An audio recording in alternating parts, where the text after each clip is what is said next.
Okay, pink snappers or pinky, that's what I think that's how you call them in WA. I'm still not sure how you name fish in Australia. I think on the East Coast they call them reds for some reason. Colour. Bolchin grouper is actually a wrasser. Blue grouper is actually a wrasser. Coral trout is actually a grouper. What else? I'm not sure, but for me it's very confusing. Pink snappers, for me it's the most challenging fish to spear in the southern half of WA, and that's why I'm passionate about it. I come from a country in France where spearfishing is, let's say, a little bit more technical. I mean, you dream about Australia. That's why the reason why I live in WA is because the fishing is so good, and you don't actually have to dive 40 meters, 4 minutes to get a fish. Snappers, I like the challenge. A lot of us dive for food, but I think most of us like the challenge as well, and probably most of us like both. A bit of fish for food, but also get the reward, the trophy fish, and getting a big pinky in WA, it's a beautiful thing. Where? In Western Australia, Indian Ocean, basically all the south coast, everywhere up to Shark Bay.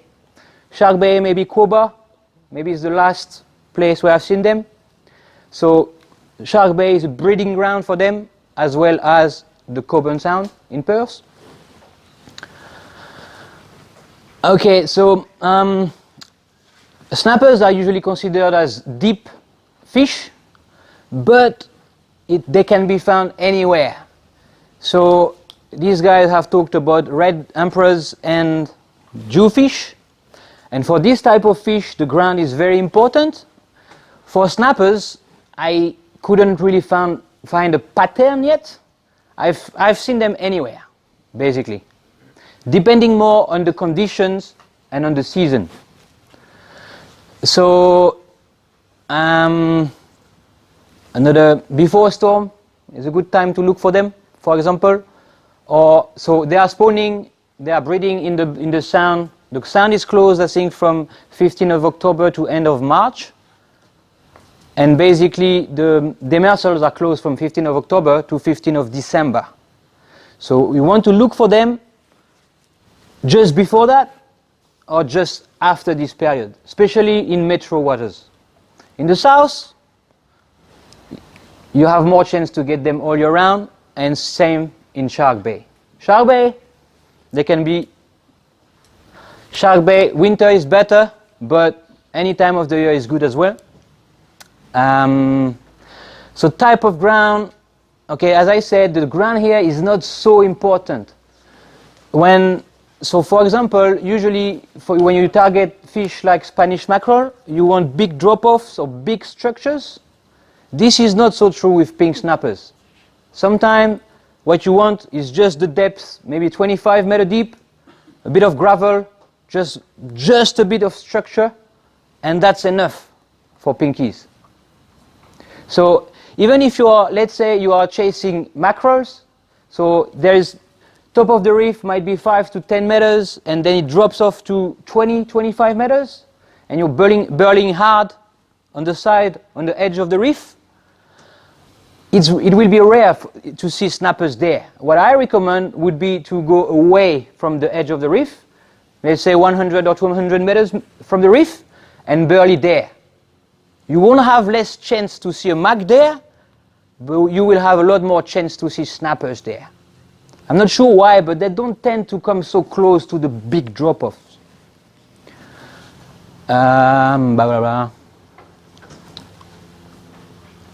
So good areas to look at for snappers around Perth. Five Faith Homes. Everyone knows where that is? Yep. Direction Bank. Everyone knows where that is? Yep. Where's that? Off Two Rocks. It's a very long stretch of reef, basically about 30 kilometers from the shore. So the depth drops to around 35 meters near shore Perth, not so near shore, and then it comes back up to 20 meters in some places. and then you have the continental shelves, so it drops again to 40, and then 100, 200. Direction bank from Two Rocks up to Lancelin, Jurien Bay, very good place to look for them.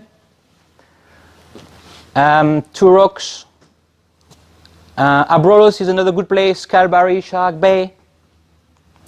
Then when, as I said before, all year round, in Perth area, before the demersal closure and just after the demersal closure. So if you're smart, you think, where do they spawn? They spawn in the sound, so they have to get there. So good areas to look at near this period is around the sound. Okay, just before, so in August, September, October, you can still dive the sound. If you have big balls, if the water is clear, I suggest you can go for it. You might have a bad encounter.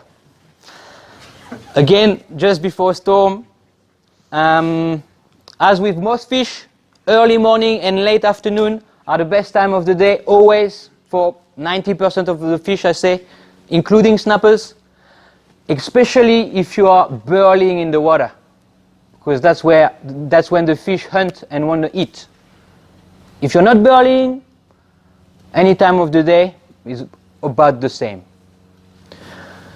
So that's a different thing from rhinos. Rhinos, they will get them at night, early morning, late afternoon, but most of the time during the day, they won't get a bite.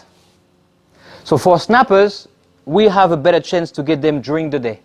Spiros. General principles. Okay, so first thing, if you want to catch snappers or even see them regularly, consistently in Perth, you really have to know what you're doing. You don't see them randomly or very rarely. You might see one a couple of times a year if you don't know what you're doing. So what you want to do first is actually learn their behavior. So spend time in the water, discuss with experienced Spiros, read books and articles, and very important, stalk the Linos forums and Facebook pages. These guys, I shouldn't say, but a lot of them know their stuff. They know the fish behavior, they know what they eat, they know where they are, they know where to find them, more than us. Regarding pinkies, only. Just because they are very shy fish. So they are around, we know they are around. Linos get them all the time, but we don't see them. So you have to ask yourself why. And then you have to try to find techniques to see them more consistently. And then again, every time, if you want to see them, if you want to chase them, every time you see one, even if it's a baby one, write about it. Write everything about it. Where, when, time of the day, ground, depth, viz, current, strength and direction of current, appetite, that means if you burley, they were interested in the burley or not. Behavior, number, size, everything. So you can actually try to make patterns, come back to this spot, try again with different conditions and see if it works. And maybe one day you will find a magic spot. I know 3 of these magic spots in Perth. When you go there, I'd say 50% of the time, snappers are there. And I'm not sure why, but they are there. And it's because we take notes all the time. We know, even if you see them completely randomly one day, you have to remember it and try to know why they're there. Okay, if you're 5 guys in the boat, if snappers are around, you might have a chance at 1, sometimes 2 fish. So be the first in the water. Shoot it first. Okay. Someone heard about Bruce Lee here?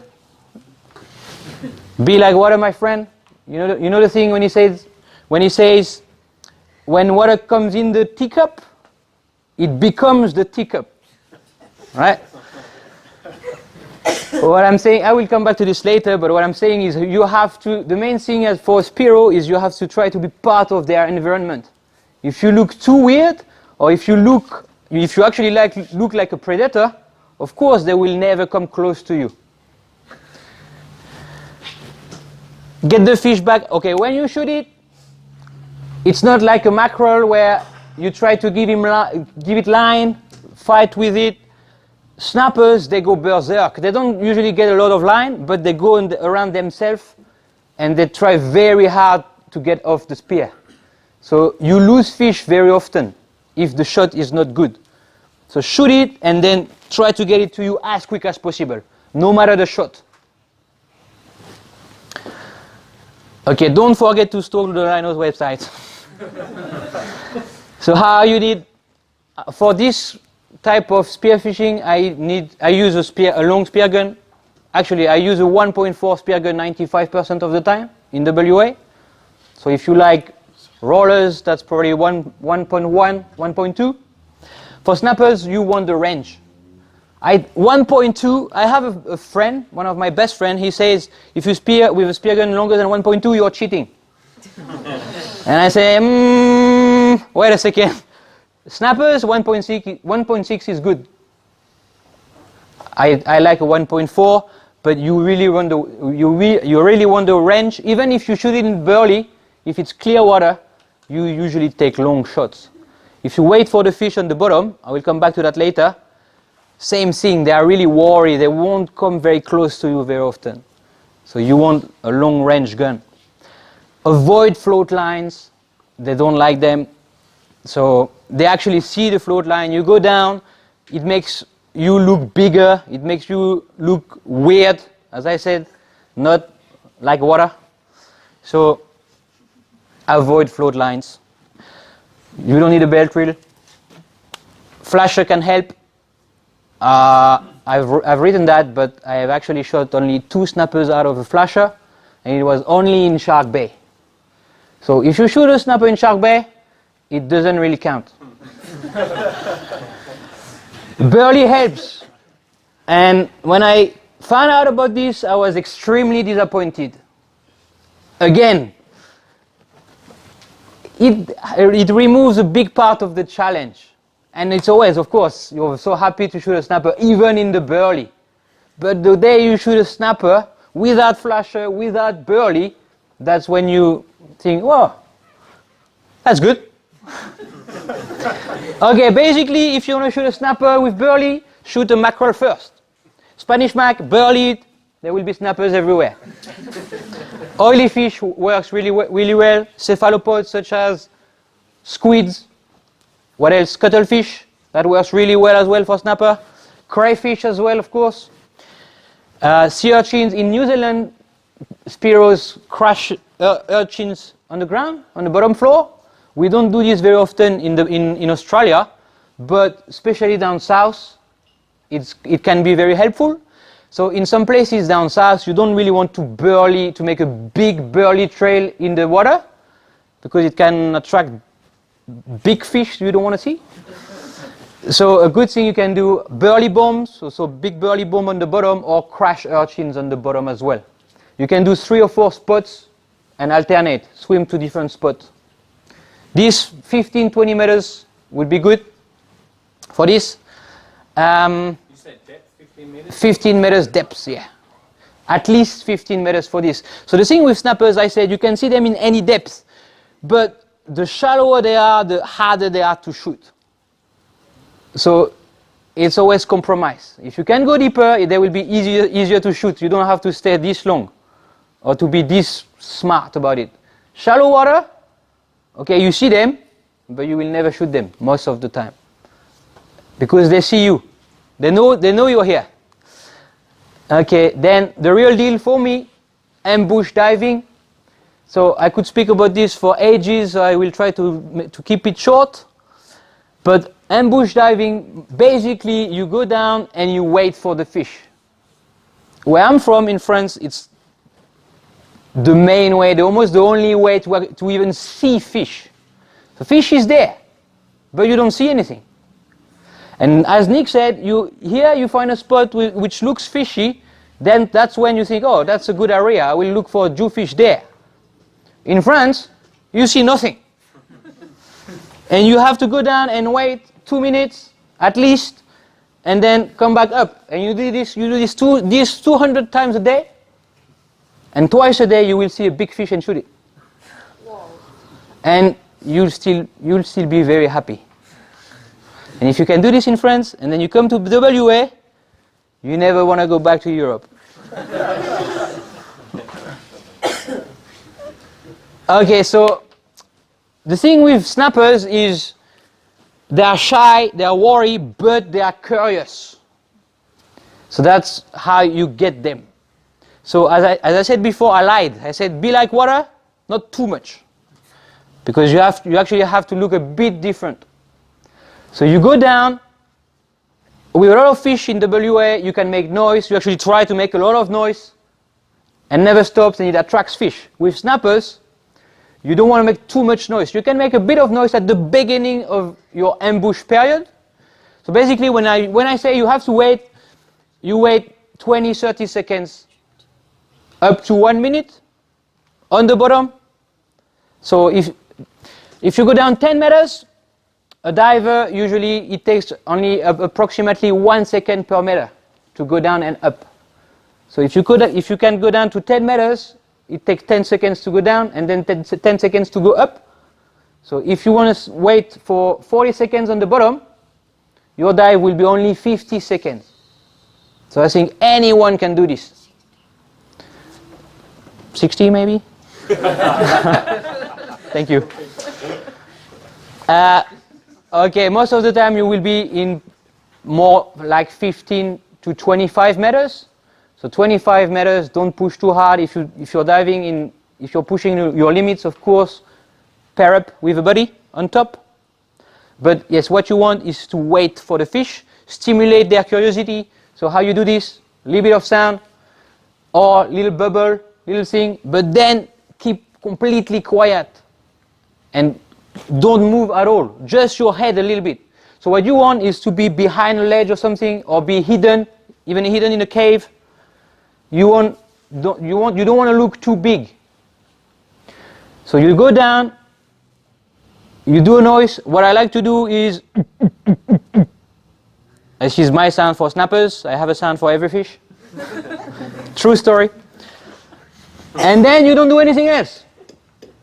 They know you're here. No, that's a trevally sound. The trevallies, they do this when you shoot them. So that's how you attract them. Anyway, snappers, you don't want them to. You want them to come to see you, but you want them to think you are naive and innocent. So, okay, when you're in the street, sometimes if somebody is in your back and is looking at you with bad intention, suddenly you have a sixth sense, and you look back and you can see this guy. And the fish, they didn't lose their sixth sense or fifth sense, and their fifth sense is a lot better than ours. So if your intention is to try to kill them, they will know, they will never come close. So you have to hide this. And there are many, many techniques to hide this. I can't go through all of them tonight. One of the techniques is don't look at them straight. Other fish, you can look at them, not in their eyes. Snappers, don't look at them at all. Just next to them. It's enough to make them not thinking you want to shoot them. The other thing is you also may want to actually hide your eyes. So hand in front of your eyes and You're playing hide and seek. True story. This works really well. Another little trick. Okay, if you're at the end of your bottom time and you can see them and they are not coming, the final thing you can do is actually put your head a bit up of the edge of the rock and then hide suddenly like this. And then the fish will get confident. They will think, oh, this guy is scared. I'm the boss, like he said. So I will go and look at it. I will show him I'm the boss. Okay, this works really well, trust me.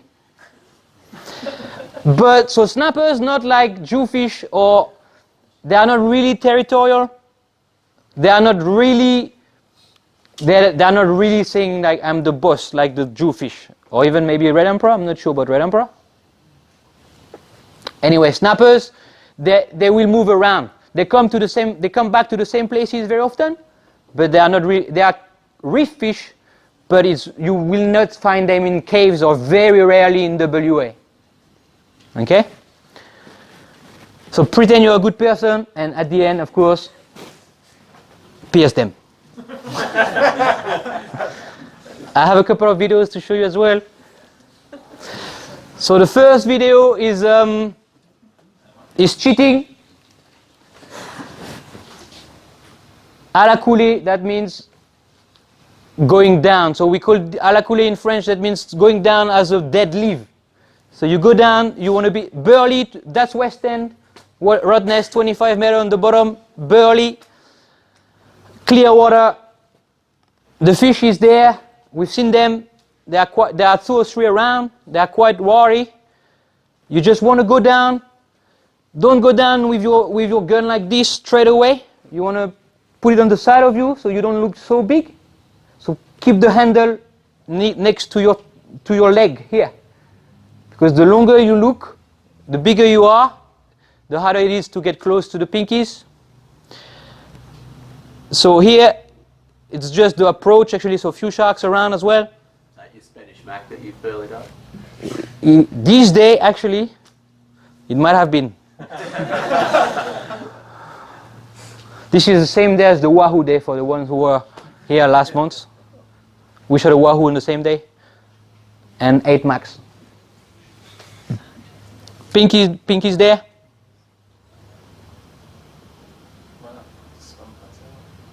Boom. That's easy. That was easy. But that was probably the 10th dive I've done on it. And it doesn't look like it, but it's still quite a long shot. It's not so shallow, maybe 24 meters of water. But at the end, happy Spiro. Unhappy fish. And happy fish. I like to think that the fish that I shoot give themselves to me. They think, oh, this guy looks very hungry. You just pretend the fish is a person. Okay, that's a good snapper, I think 6 or 7 kilos. Anyway, maybe next video. Next video is another cheating technique, shark bait, dirty water, flasher in 10 meters of water, and the fish is just circling around. This is only in shark bait. So go down, shoot it, that's it.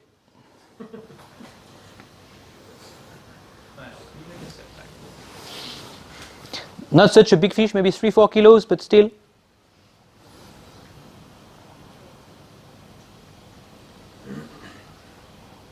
So there is no burley at all, nothing. The fish is just there. Look at my beautiful flasher. Boom, that's it. So as you see, they don't take lot of line, but they move a lot. This one there was quite a good shot on it, but. And that's it. And then the real deal, the last one. So this is Rottnest Island, 14 meters of water, not so deep. One of my magic spots, not my, I shouldn't say my, one of my best friend's magic spots. Now it's mine. Okay, good ledge. I can hide in there, you can see. We spotted the fish straight away. The school is there on the sand. No burley, no flasher, nothing. Just go down and wait. Hide a little bit and wait.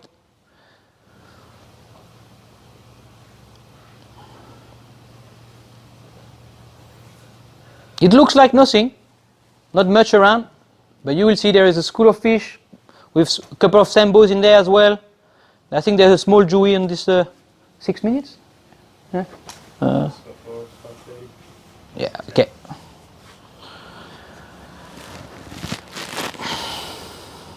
So go down.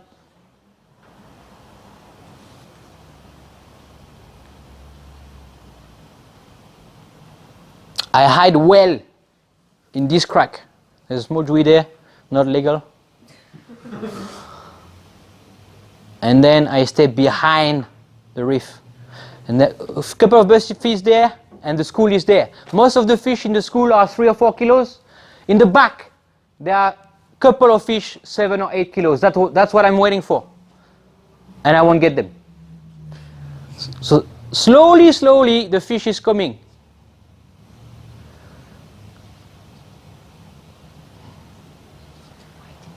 So you see, I had a little bit more.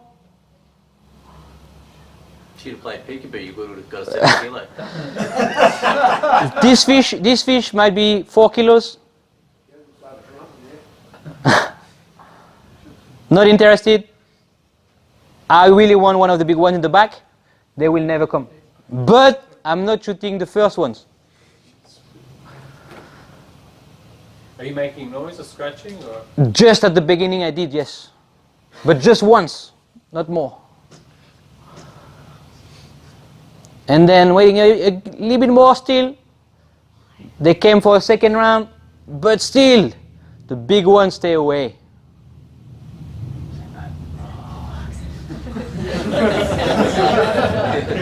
So I decided to come back up, and I won't see them again. This day, that's it. But I was very happy with this.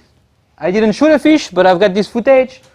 It was a beautiful experience. This doesn't happen every day in WA. What was your bottom time for that one? On a dive like this, approximately 1 minute 40 seconds, which is not so much if you think about it. A lot of guys can do this. Okay, you could see I prepared for quite a long time on the top. My friend is there looking for me. I'm going down, straight down. I know exactly where I'm going.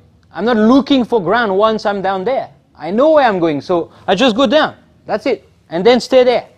Wait, and then come up. That's it. It's almost like a static breath hold. So if you think about it, 140 is not so much.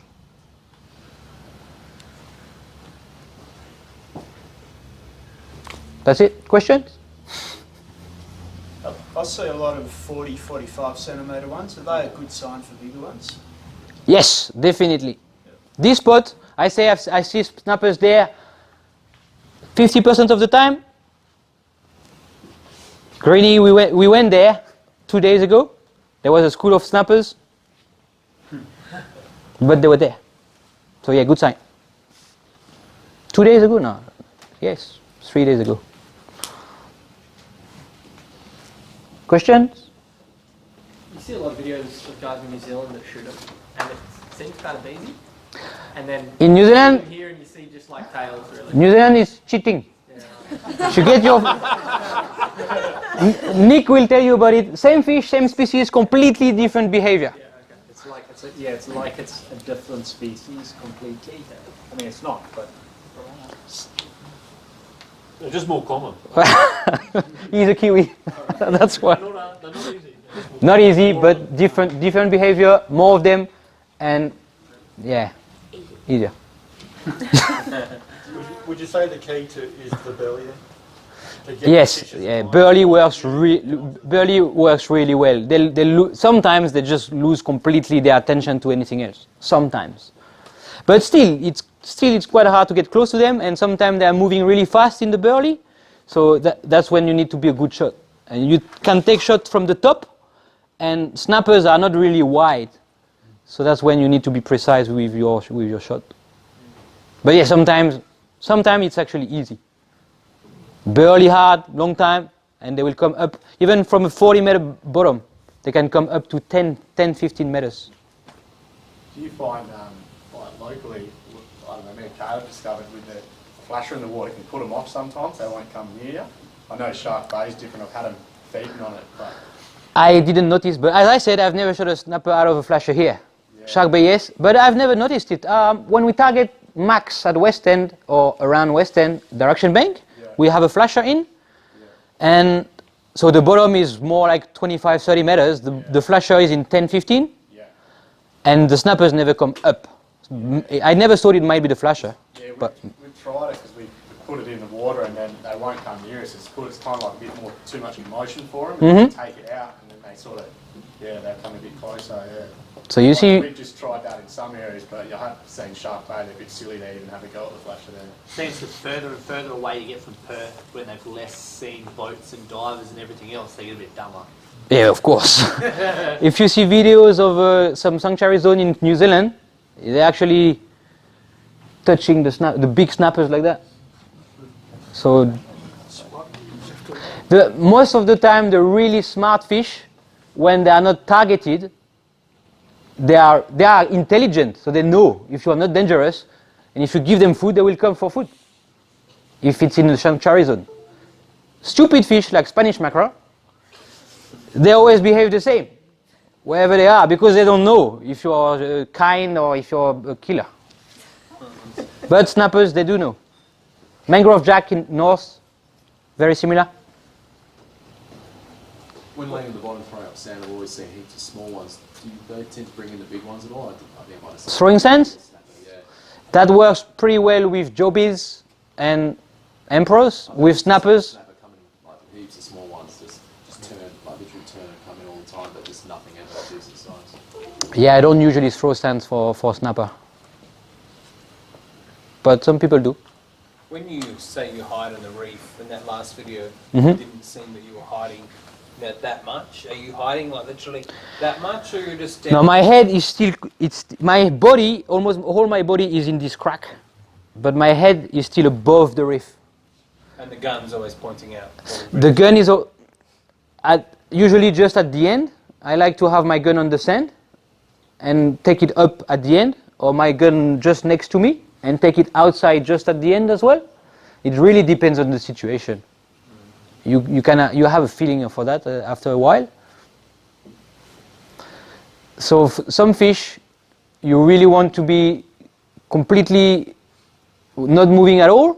But in WA it's hard because you always want to have a look around if there are not big sharks around. So it's quite hard to stay still. While in France, when we dive for dentex, you don't want to move at all. You don't want to close one eye at one stage. You don't want to move at all. But here it's a bit different. So when you say you do the cave hiding technique, you literally go into a cave, turn around, and then just have your head hanging out in the cave and the rest of your body in the darkness of the cave. The dark is better. The sun in your back if you can. Current in your direction if you can't. Parallel to the shore if you can. I can go on and go on and go on, but that would be another talk. Sounds like we need another snapper talk. Where's your favourite spot along the coast to shoot them? My favorite spot, Eastings and Northern will be fine. Metro, because as I like the challenge. So when you shoot a good fish in Metro waters, always very happy. We'll rephrase, where's your best chance of shooting one up and down the coast? Your best chance, Shark Bay. Shark Bay, Calgary, South Coast as well. Esperance. When you're hiding and you have your head out, wouldn't the fish find it a bit creepy? Yes, of course. They think you're more ill. With your head out like this. And then you hide. And they want to have a look. Yes. Okay, so one guy was talking about be careful with the burley. I actually cut my hand really badly last year. I had to go through emergency surgery. I lost 1 liter of blood just because I was burling. And As soon as we got there. as soon 5 minutes in the water. Anyway, double-edged knife attached to the back of the boat. A wave came in, the back of the boat moved a little bit, and my hand the knife went in the fish and backwards in my hand. So cut from here to the other side here. And the other story is I shot a big trout in Exmouth a couple of years ago, lost it in a hole, put my hand in a hole after a while, and something snapped my hand. Urgent. Way back to the hospital, we were 70 kilometers offshore. Had to come back in an emergency, and my friend reckons it was a moray eel. I didn't know what it was, but yeah, my finger was almost gone. Anyway, Moral of the story. be careful. Mael, always wear gloves there, mate. Or don't stick your hand. Did I say I was not wearing gloves? Just don't stick it down a hole. Okay, I used to wear only one glove on my left hand because I like to feel the trigger of my gun. But now I wear two. Were you wearing gloves when you got cut? No. Good question. Do you need to use a thinner spear for more speed with them? To what? Thinner spear? For more speed or not? Doesn't really matter. I use 7.5 for everything. 7 mil works as well. If you only target snappers and you don't want to shoot bigger fish, 6.5, 7 mil would be good. You only need one rubber. Easier.